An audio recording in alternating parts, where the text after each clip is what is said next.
guys, and welcome to another ST gaming video, and this time we're gonna take a look at a game called Bad Company, published by Logotron in 1989-1990 and developed by Vector Dean. And this one's got a pretty weird looking cover art. I mean, just feast your eyes on this.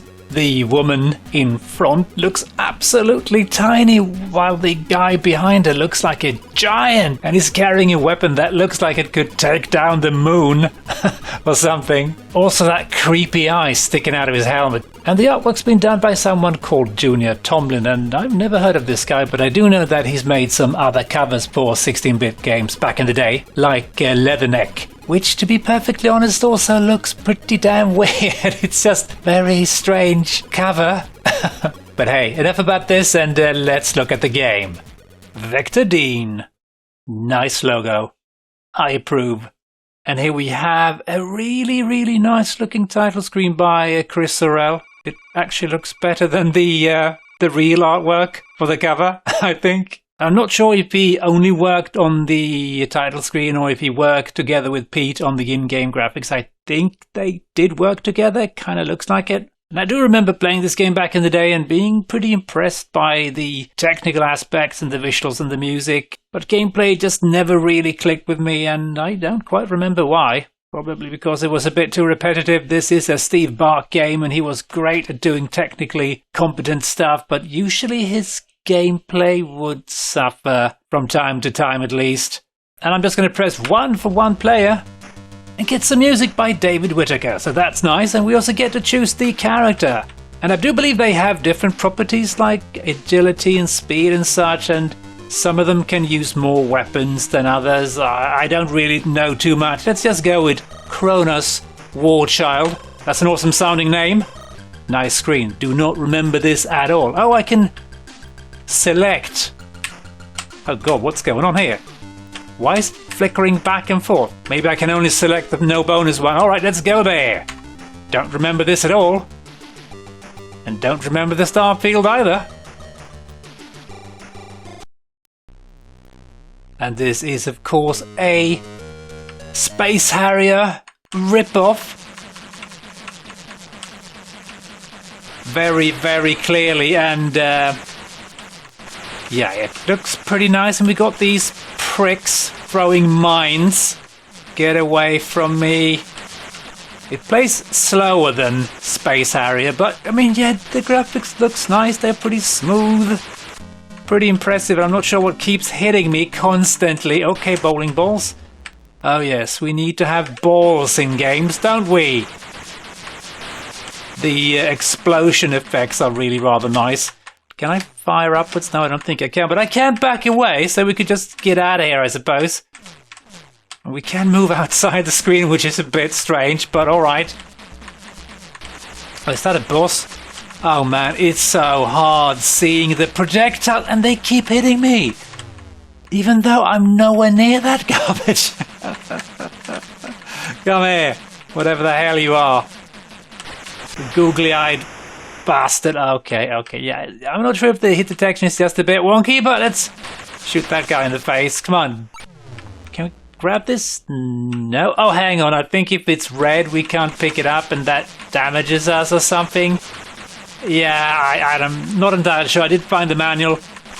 I've read it. It was just mostly a lot of nonsense, but let's just carry on. I have enabled a cheat. You see, an infinite life cheat. Can I? Is that going to blow me up again? I think it is. I think we're supposed to get some heads-up display thing going on here. Okay, now I can actually pick it up. Okay, I'm not sure what's going on here. Never mind. Let's just slowly walk forward, take some damage, and murder some stuff. Because we do have unlimited lives, so I don't care. And here's weapons here, I believe. Oh, for feck's sake. Yeah, it's a little bit annoying, this. Given that you're kind of covering the incoming projectiles with your huge booty, it's hard to avoid stuff, and I'm kind of losing all interest to try and avoid anything. Oh, hang on, there is a heads-up thing up there. It's Farnham P3 Megadeth. Alright, that sounds like something I'd like to have in my Christmas stocking. And they even ripped off the graphics from the arcade game Space Harrier. We've got the Easter Island heads here. So this is obviously a blatant rip-off here. And I'm not sure how I change weapons. Yeah, I can... Okay, I can just press 1 and 2. That's awesome. I don't remember that either. I think we have energy as well, right? For the weapons or something. And there's just a lot of things going on here. That is honestly a little bit tricky to avoid. But yeah, it's smooth. And looks nice. And all that. But gameplay-wise, yeah, I don't know. It suffered from the same problem as Space Harrier. You can't see what's going on because, you know, your sprite is in the way. And it's even worse than Space Harrier. Space Harrier on the ST is at least fun, I think, and manages better to allow the player to avoid stuff than this one. This just feels a little bit, yeah. And ooh, we got some slowdown, and we got some Christmas balls. Oh god, yeah, there's some pretty significant slowdown, but again, yeah, it does scale very nicely and smoothly, and I do love them. Those explosions, or whatever you want to call them, when things just go bada boom. And here we have some power. Let's grab it, yeah. Oh, guys, why can't you just all just die? Come here. Ah, and the projectiles are damn fast. I have to say that much. Can we auto-fire? We can, but very slowly. And the main character is so damn slow. Getting out of the way. It really feels a bit unfair. And maybe this is a little bit because of... This is also a simultaneous two-player game. So you can have 2 players on screen at the same time and murder these aliens in style. And I can imagine maybe the difficulty is balanced for that, perhaps. And what is going on? Why is someone chucking Christmas balls at me? Yeah, this feels honestly quite disappointing. I think I know why I didn't really carry on with this one. Because this feels pretty weak sauce in the gameplay department. Even though it is technically more impressive than Space Harrier. On the ST, that is. And what the hell is that? Can I back away by the way? I can. Let's back away and check out this thing. I'm not sure what that is. It does look a little bit rude, but yeah, let's see if we can blow it up. Yes, we can. I do like that we can explode most things. And we blow up we can destroy the Easter Island heads. Ooh. This looks nice. Am I gonna drown? Oh my. Oh, I don't remember this at all. Maybe I did not get this far. I wouldn't be entirely surprised. This does look rather nice. I wonder what it's supposed to be. But this is a nice touch with the black sea here, or whatever it is. Oh god, what are they firing? Are they just firing straight forward? Looks kind of like it, or maybe it's random, because it doesn't look like they're actually aiming for me. Looks like it's random and then I just walk into it and take stupid damage. Yeah, I don't care, I've got infinite lives. Oh, here we go. We got some music, not sure why. Maybe I got an extra life or something. Not that I care much. Come on, guys, show yourself. Now, there's long pauses between each pop-up here, which is really quite annoying. And the aiming is also a little bit wonky. It's not like Space Harrier where I think you actually have auto-aim or homing projectiles. Yeah, this is really rather testing my patience here. It takes forever waiting for these guys to show up, and then they immediately pukes a bunch of stuff in your face and you die, right? Ah, thank God. Do I need to blow this thing up as well? Oh yeah, I did, but that didn't take too long. I've completed my mission? No, it's more starfields. Nice. Alright, more of the same, slightly different colours, I suppose.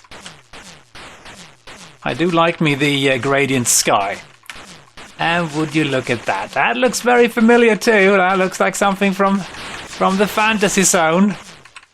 And how am I supposed to hit these things?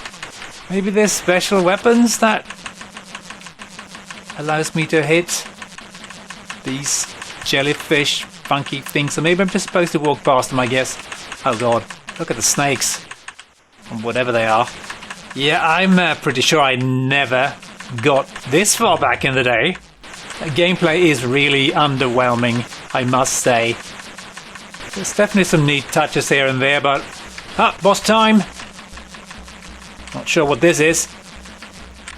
Oh yeah, it's basically impossible dodging the projectiles. They spread out so much. It's much better in Space Harrier where a projectile will go for you so you can just move out of the way. Here it's just random, it would seem. A little bit of a design flaw, I think.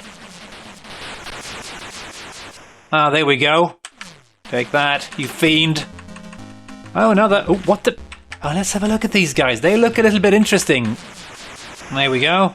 So what's this? Mega Blast something? We get more projectiles. That is nice. But I still can't hit the jellyfish. And what the hell is that thing? Let's just have a little bit of a closer look. Wow, that is not at all disturbing. Oh, it's a slug kind of, or a... what do you call them? Oh, what the hell was that? A cyclop parrot? Okay, let's not touch this thing. Let's just leave it behind and never talk about it again. Yeah, at least the graphics are really interesting. And what's going on here? Is it another parrot cyclops? No, please don't fire randomly. Jeez. And now we've got, I suppose, stuff we can hide behind, right? Ah, so this filthy thing can't get me, but it doesn't help much. Well, this is a nice touch. I like this.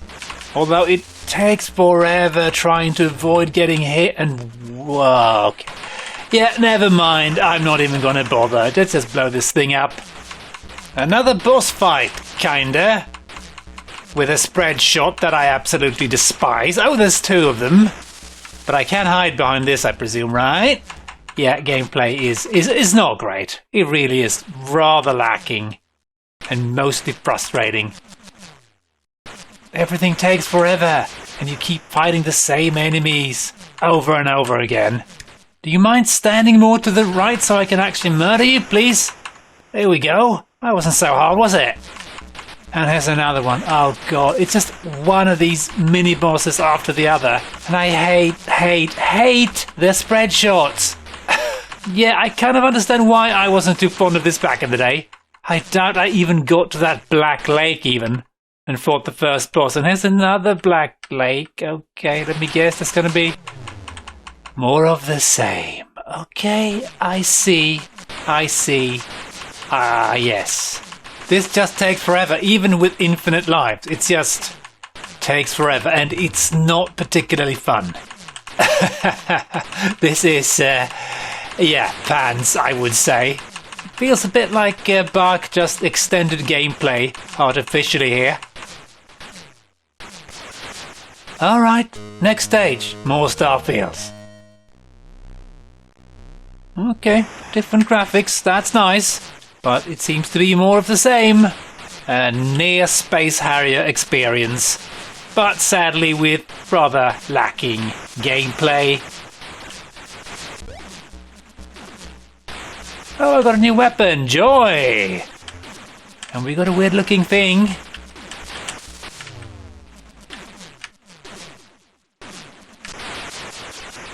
Ah, gotcha. Yeah, the pants is strong with this one, really.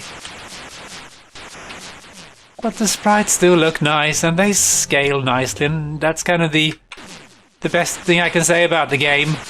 I'm just gonna move forward and take a beating, because it's just faster than trying to shoot these things.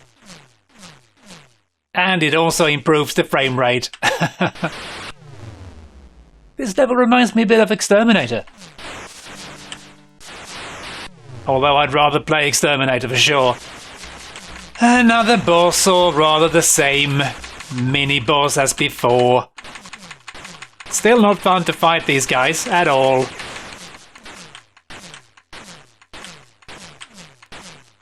And we have arrived at the Black Sea again. Let me guess, towers protruding from below. Even the same towers as before. Oh my god. And down you go. Whatever you are. Stage 4, and it looks pretty much like the other stages. But with different sprites. And again, yeah, they look nice, really freaky. I think this game should have been renamed to Freaky Company instead of Bad Company. Yeah, it's more of the same, and it's still not particularly enjoyable, so I think I am done. And we're just gonna have a look at a couple of reviews before we end this pain. Ace wasn't overly impressed by the game, and Eugene Lacey gave the game an overall rating of 620 mystery points, and he wrote, "Technically excellent, Steve Bark's graphics and animation are colourful and imaginative. Everything has obviously had a great deal of attention. The David Whittaker soundtrack and effects are also difficult to fault. The whole package deserved a bit more effort in the design department." And he also wrote, "The only problem with Bad Company is there is not enough to it. It is over-reliant on graphics and effects to provide the game challenge. Pretty and all as it is, you soon tire of the simple pleasure of wasting things." And indeed, this is quite an apt review, I have to say. I could probably have scored the game even lower than 620 mystery points. The Games Machine was a bit more impressed, and they gave it 72%, and they wrote, "Smooth, fast-moving sprites keep up with the relentless pace of the game. Graphics are well detailed with a good use of color and shading. Blasting fans are certainly well catered for here, although it's too expensive for such an old formula." And they also wrote, "Bad Company's well presented, although you'd expect more from a programmer of such caliber." And indeed, you really did expect more from Steve Bark. Well, I mean, many of his games are a bit lacking in the gameplay department, so maybe not. Anyway, I hope you enjoyed this Bad Company. Thanks for watching and all that. And as always, hope to catch you next time. Cheers!